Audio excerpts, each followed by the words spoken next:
everything he had into his community, into the buildings that he built.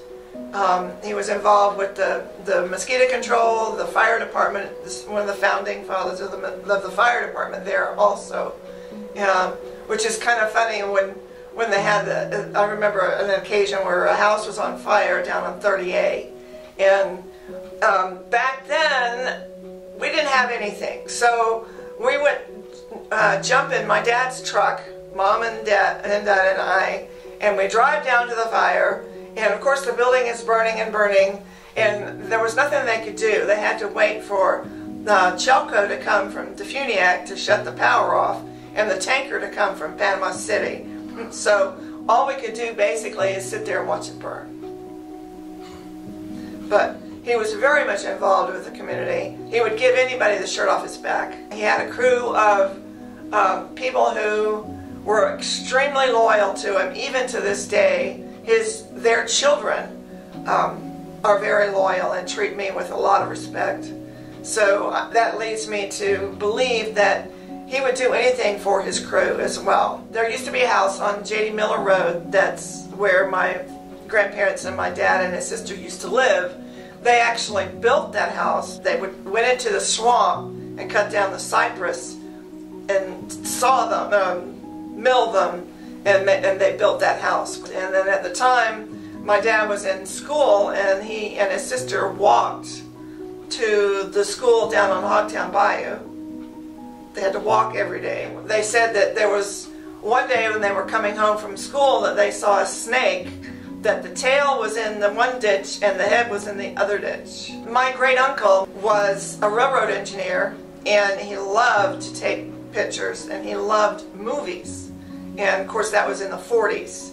And they would come down from Michigan and take movies as they came down, and he would actually start shooting at the railroad track here in Defuniak, and then go all the way to around the circle to West Bay, down to Panama City Beach, down, what is that, 79, to Great Beach, 30A, and to all the way around Great Beach, and all of the buildings, and they had a big water tower down there, and you know, all of those things going on there, and then get back on 30A, go to 98, go to Fort Walton, and then all the way to the Hotel San Carlos in Pensacola.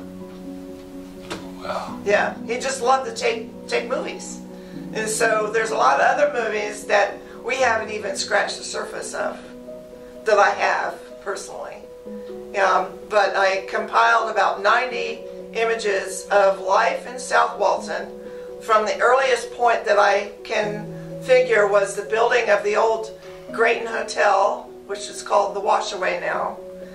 They had just completed the construction, it looks like. They were old photos that were badly damaged, a lot of them, and were taken not by professional photographers, but by family who are long since deceased. And but the technology now is so advanced that can take those old photos, clean them up, straighten them up, blow them up, and actually see expressions on people's face. It was incredible. So I spent a lot of hours working on these photos and compiled them into a book called Vintage Life in South Walton. It's available through Amazon. It's available at Sage and Dragonfly.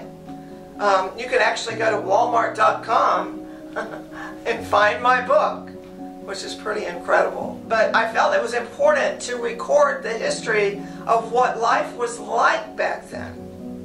You know, it wasn't a group of developers that built South Walton. It was hard-working immigrants. My grandfather was, they were Swedes that live in Finland. He came through Ellis Island about 1895, and then he brought his wife over soon after. There was a Russians had invaded Finland, and he was escaping for his life, basically. So that's how they got to South Walton. They were not developers. They were just plain simple folks. They grew sugarcane, they had chickens, and they had the best vegetables you'd ever want to taste. My father's sister actually had a restaurant in Grayton Beach, and her son said that when someone had ordered chicken, fried chicken, they'd go out in the yard and kill the chicken, and that was the freshest chicken you'd ever want to meet. And Dad grew the vegetables that they served in this little restaurant. So, but that was back probably in the 40s, I would say. He was born in '09, so, you know, I don't know exactly when that was.